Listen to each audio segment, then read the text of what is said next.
اذكروا نعمتي التي أنعمت عليكم وأني فضلتكم على العالمين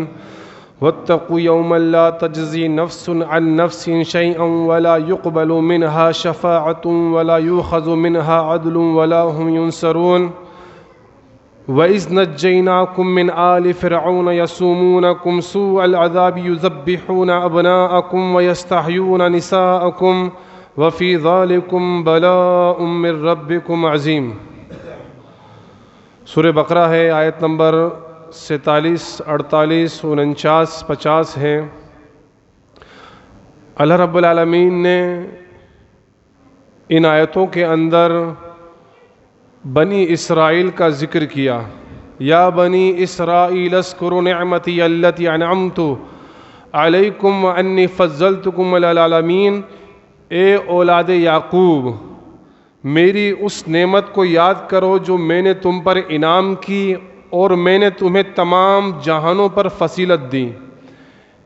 یعنی بنی اسرائیل حضرت یعقوب علیہ السلام کی اولاد کو کہا جاتا ہے۔ حضرت یعقوب علیہ السلام کا لقب اسرائیل تھا، تو اسی نسبت سے حضرت یعقوب علیہ السلام کی اولاد کو بنی اسرائیل کہا جاتا ہے۔ حضرت یعقوب علیہ السلام کے 12 بیٹے تھے اور ان 12 بیٹوں سے بنی اسرائیل کے 12 قبیلے بنے۔ تو اللہ رب العالمین یہاں انہی قبیلوں کا، بنی اسرائیل کا ذکر کر رہا ہے اور فرما رہا ہے کہ اے بنی اسرائیل، اللہ کی نعمت کو یاد کرو، اللہ کے انعام کو یاد کرو جو تم پر اللہ رب العالمین نے کیے، وَأَنِّي فَضَّلْتُكُمْ عَلَى الْعَالَمِينَ، اور تمام جہانوں پر تمہیں فضیلت دی۔ یعنی اللہ رب العالمین نے امت محمدیہ سے پہلے جس امت کو بہترین امت، خیر امت قرار دیا تھا وہ بنی اسرائیل کی قوم ہے۔ بنی اسرائیل کو اللہ رب العالمین نے تمام جہانوں پر فضیلت دی تھی، جس طرح آج امت محمدیہ کو تمام امتوں پر فضیلت حاصل ہے، اسی طرح امت محمدیہ سے پہلے تمام امتوں پر بنی اسرائیل کو فضیلت حاصل تھی۔ تو اللہ رب العالمین فرما رہا ہے کہ میری تم اس نعمت کو یاد کرو۔ وَاتَّقُوا يَوْمًا لَا تَجْزِي نَفْسٌ عَن نَفْسٍ شَيْئًا وَلَا يُقْبَلُ مِنْهَا شَفَاعَةٌ، اس دن سے ڈرو جب کوئی کسی کو نفع نہ دے سکے گا اور نہ ہی اس کی بابت کوئی سفارش قبول کی جائے گی، اور نہ کوئی بدلہ اس کی عوض لیا جائے گا اور نہ مدد ہی کی جائے گی۔ وَإِذْ نَجَّيْنَاكُمْ مِنْ آلِ فِرْعَوْنَ يَسُومُونَكُمْ سُوءَ الْعَذَابِ، اور جب ہم نے تمہیں فرعونیوں سے نجات دی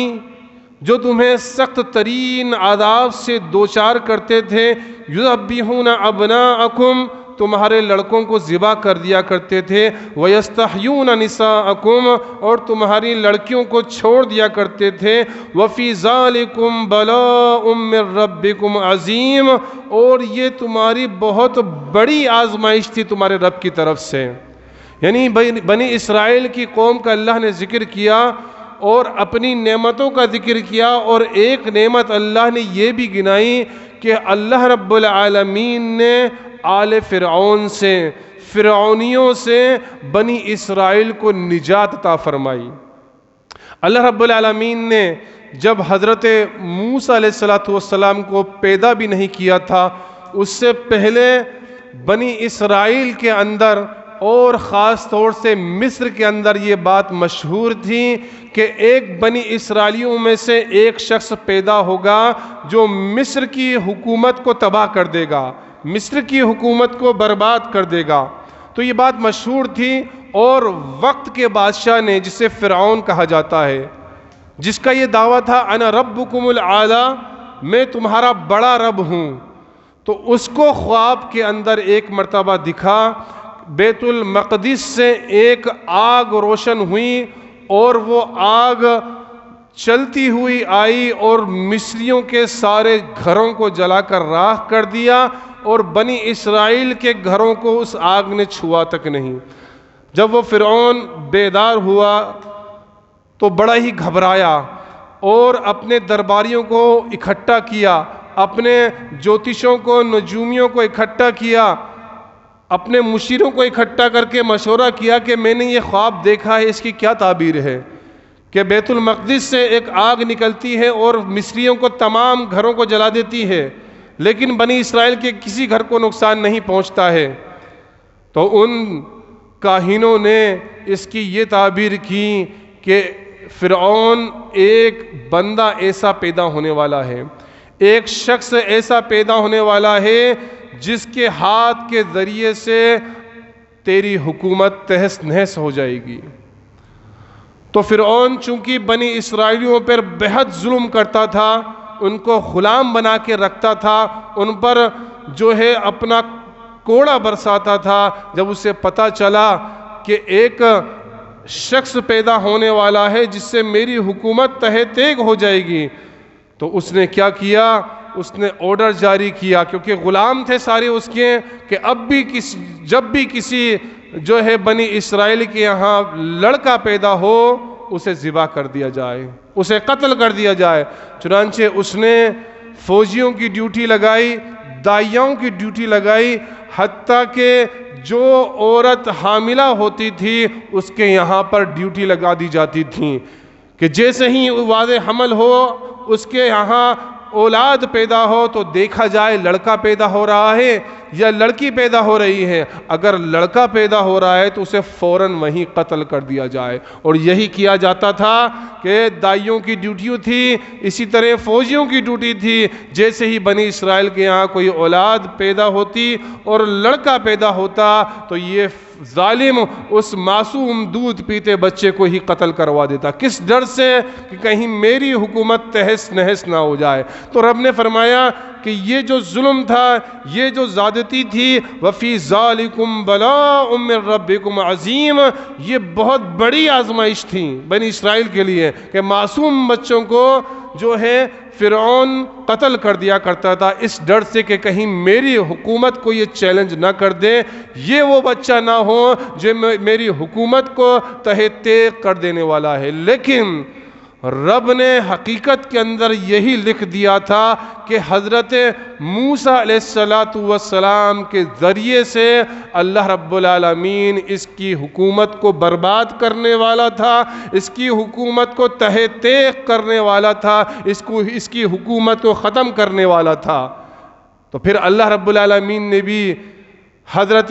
موسیٰ علیہ السلام کی ماں کے دل میں یہ بات ڈال دی، جب حضرت موسیٰ علیہ السلام رحم مادر کے اندر ٹھہرے تو انہوں نے اپنے رحم کو چھپا لیا، اور اللہ کی طرف سے ان کے اوپر وہ آثار بھی ظاہر نہیں ہوئے جو آثار عام طور پر عورتوں کے اوپر حمل کے ہو جانے کے بعد ظاہر ہوتے ہیں، کیونکہ اللہ نے حفاظت کرنی تھی موسیٰ علیہ السلام کی۔ اس کے بعد حضرت موسیٰ علیہ السلام کی جب پیدائش ہوئی تب بھی کسی کو پتہ نہیں چلا، کیونکہ جب حمل کے آثار ہی نہیں تھے تو دائیوں کو بھی پتہ نہیں چلا کہ یہ حاملہ ہے، نہ فوجیوں کو پتہ چلا کہ کوئی بچہ پیدا ہونے والا ہے۔ چنانچہ بڑے ہی خاموشی کے ساتھ حضرت موسیٰ علیہ السلام نے اس دنیا کے اندر آنکھیں کھولی، اور رب نے الہام کیا موسیٰ علیہ السلام کی ماں کو کہ جب بچہ پیدا ہو جائے ایک صندوق میں بچے کو رکھ کر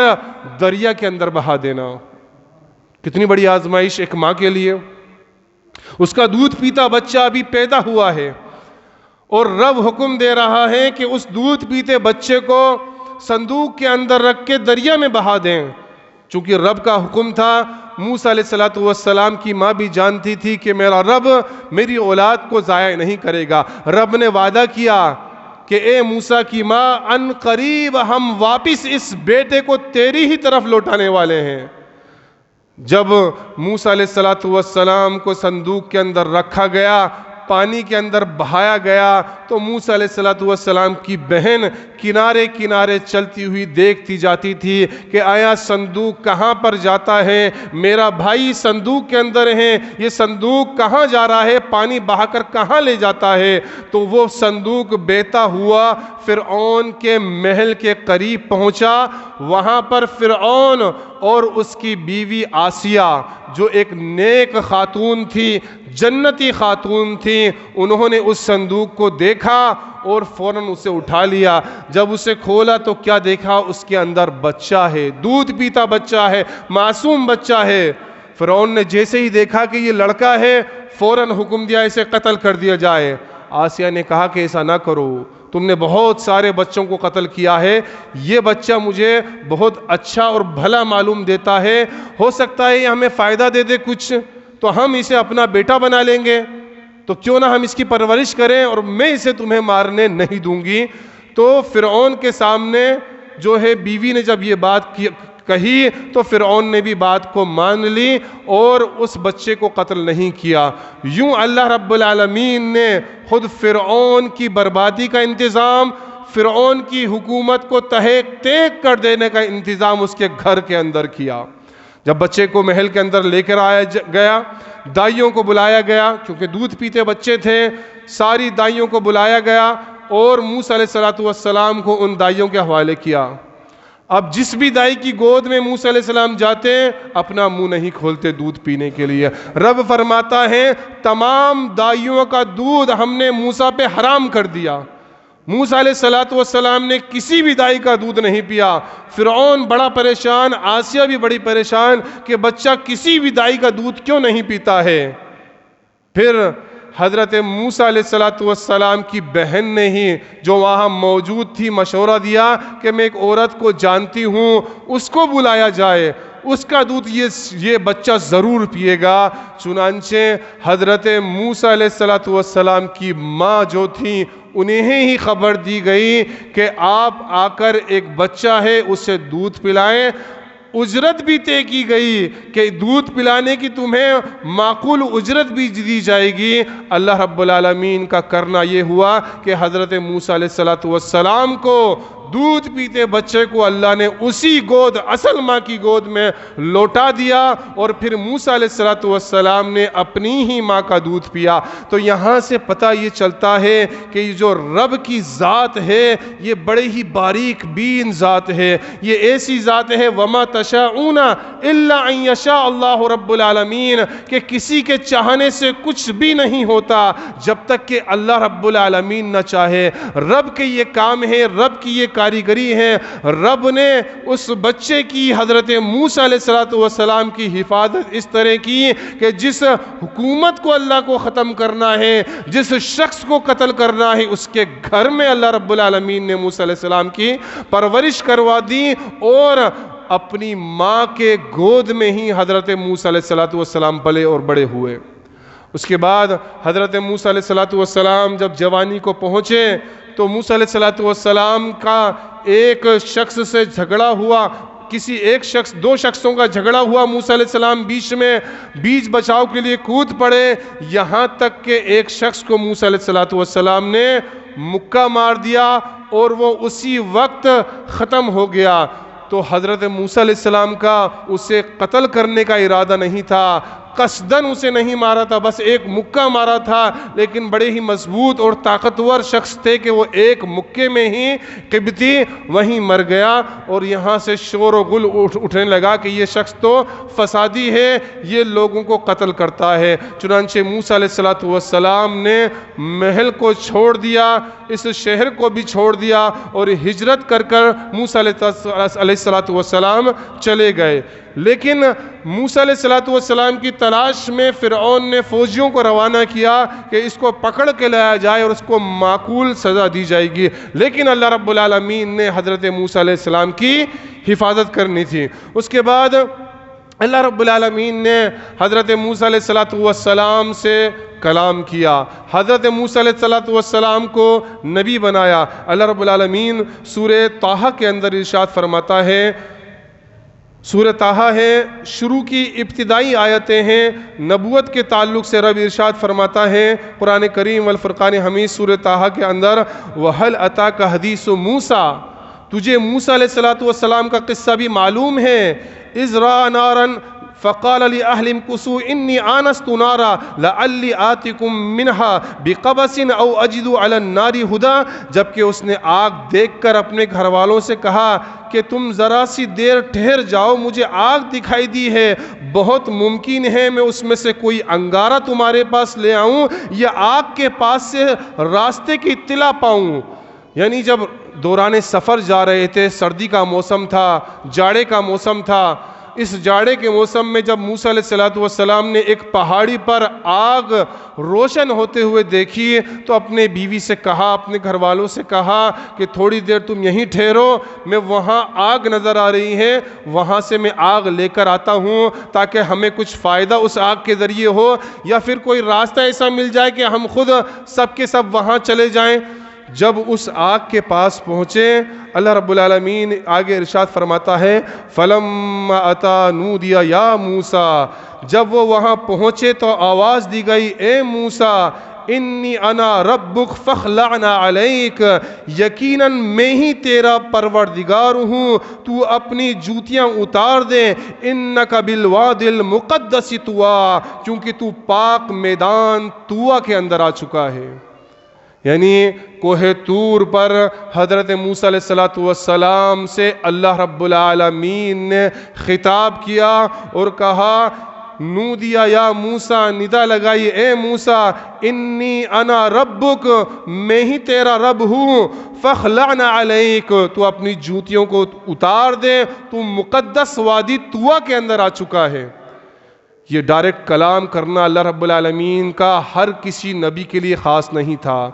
حضرت موسیٰ علیہ السلام کے لیے خاص تھا، اور حضرت موسیٰ علیہ السلام کو اسی لیے کلیم اللہ کہا جاتا ہے، اللہ سے ڈائریکٹ کلام کرنے والے، اللہ سے ڈائریکٹ باتیں کرنے والے۔ رب آگے ارشاد فرماتا ہے وَأَنَا اخْتَرْتُكَ فَاسْتَمِعْ لِمَا يُوحَىٰ، اور میں نے تجھے منتخب کر لیا ہے، اب جو وحی کی جائے اسے کان لگا کے سننا۔ یعنی اللہ رب العالمین نے کہا اے موسیٰ میں نے تجھے چن لیا ہے، منتخب کر لیا ہے اپنی نبوت کے لیے، اب جو وحی تیرے اوپر کی جا رہی ہے اس کو کان لگا کے سن۔ اننی انا اللہ، بے شک میں ہی اللہ ہوں، لا الہ الا انا فاعبدنی،